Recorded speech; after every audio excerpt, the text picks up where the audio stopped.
상가의 필지가 아파트 단지 내에 공유지분으로 되어 있어서 할 수 없이 토지 분할 소송이 제기되는 사례를 몇 가지 강남과 서초에서 말씀드리도록 하겠습니다. 왜 이렇게 토지 분할 소송이 제기되느냐 하면은 상가 소유자들이 종전평가액의 3 내지 5배를 요구하는 경우가 일반적이고, 이것을 아파트 주민의 입장에서는 받아들이기가 쉽지 않았을 겁니다.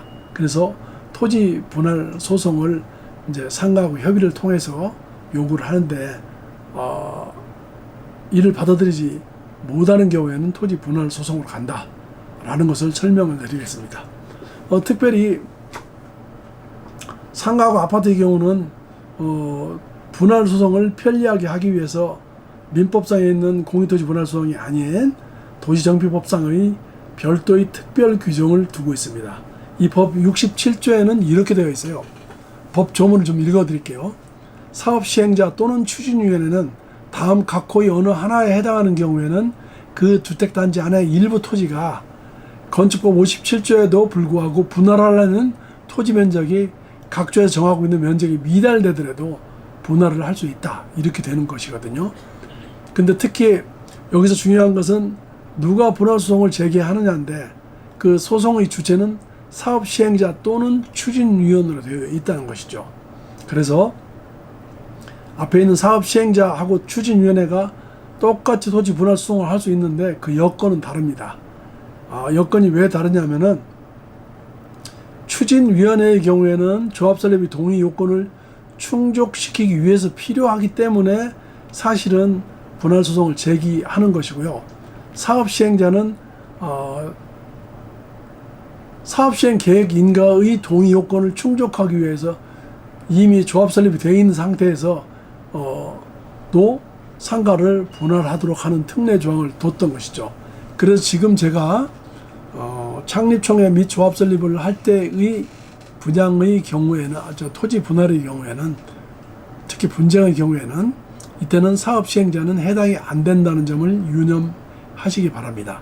그래서 추진위원회만 될 수 있고, 또 상가협의회나 또 토지 등 아파트의 소유자들이 분할 소송할 수 있냐는 질문을 많이 해오는데요.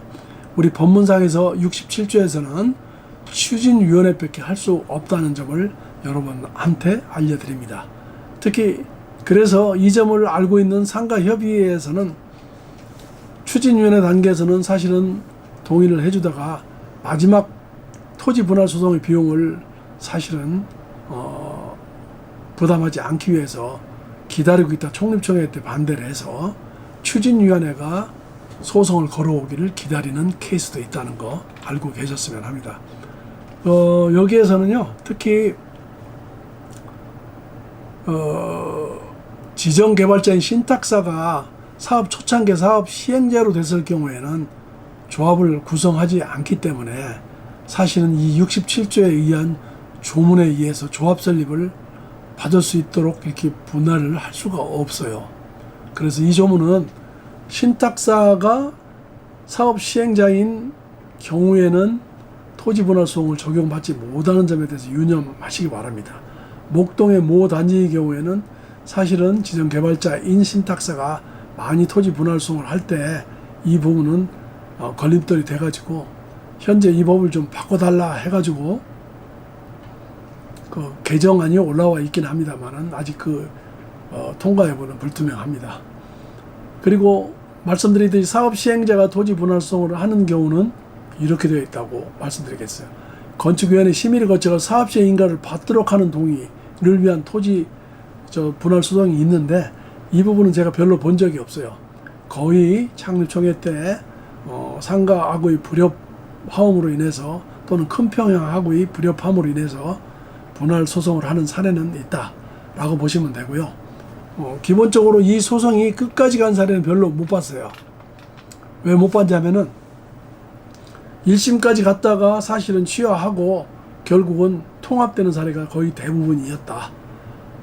그 통합되면서 그 소송 비용은 상가에서 부담하는 것으로 해서 이렇게 진행을 하고, 또 인치대까지 합해서 이렇게 진행을 취하하면서 다시 통합됐던 사례도 있음을 여러분한테 알려드립니다. 그리고 이 소송과 관련돼 가지고는요, 가장 쟁점은 분할 소송을 하려고 그러는데 상가의 경우에는 토지 등 소유자 전체의 10분의 1이 넘으면은 분할 소송이 안 된다는 것이죠. 그래서 이 방법을 피하기 위해서라도 두세 평으로 잘게 잘라 가지고 토지 등 소유자의 수를 늘리기도 합니다. 늘려서 사실은 분할 소송 못하게 하는 케이스도 상당히 많은데, 이 부분을 막기 위해서 24년도 1월 30일 날 도정법이 개정되면서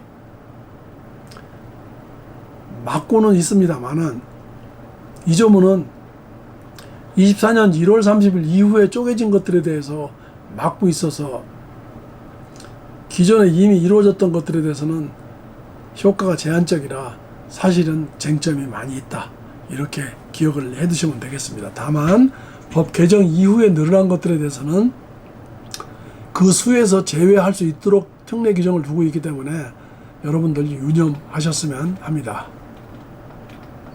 토지 분할 소송의 사례로는요, 용산구 렉스 아파트 재건축, 강동구 둔촌, 과천 주공 2단지 등이 있고요. 결국은 상가를 분할해서 착공한 사례는 용산구 렉스고, 강동구 둔촌하고 과천 주공 2단지는 결국 상가를 포함해 가지고 나중에 조합 설립 변경 인가를 받아서 진행을 했다, 이렇게 보시면 되겠습니다. 이렇게 아파트와 상가의 토지 분할 소송을 위해서는 당연히 여러 차례의 협의를 통해서 서로가 협의가 안 될 경우에 상가의 분할 소송이 가능한 것이지, 그냥 반대한다고 해서 무조건 되는 것은 아니다 라고 하는 것입니다. 저는 이 케이스를 상가 소유자와 아파트 소유자의 협의 진행 사례를 이렇게 도표로 한번 그려봤어요. 그래서 상가 소유자들이 원하는 방법, 관리 처분, 이런 비용들을 쭉 진행을 하면서 협의를 했습니다만은 협의가 안 돼서 진행을 됐고요. 요 최근에 나와 있는 사진 중에서 여기 보세요. 뒤에는 마천루 같은 아파트가 쭉 올라와 있는데, 밑에는 이 사진에 보면은 아주 허름해가지고 뭐 이끼가 낀 것 같은 상가들이, 옛날 상가가 그대로 있는 걸 볼 수 있는데, 사실 이게 고덕주공 6단지 재건축 사업입니다. 이 사업장들도 사실은 처음부터 같이 가기로 해서 계획을 세웠었는데 상가 소유자들이 반대를 해서 상당히 쟁점이 많았던 사업장이에요. 그래서 그래도 1차에 조합 설립 인가가 됐었는데, 이 아파트 단지의 동의서를 거둘 때 정관이 일부가 창립총회 당시에 일부가 개정이 된 내용들이 있었어요. 그래서 이 상가 소유자들이 초창기에 동의서 거둔 거하고 창립총회 때 정관이 바뀜을 이유로 해서 이것을 위법하다 해가지고 소송을 제기해서 조합 설립이 취소해달라 해서 1차에서는 깨지고, 항소심과 대법원에서는 중간에 바뀌었다 하더라도 동의를 받았다고 그러면 유효하다라고 해서 아파트만 사실은 사업을 진행을 했고, 상가는 옛날 30년 전 이전의 상가 모습을 그대로 하고 있다, 이렇게 보시면 되겠습니다. 그래서 앞에서 말씀드린 대로 토지 분할 소송한 사례, 또 그리고 분할 소송하지 않고도 한 사례, 여기에 대해 설명을 드렸습니다.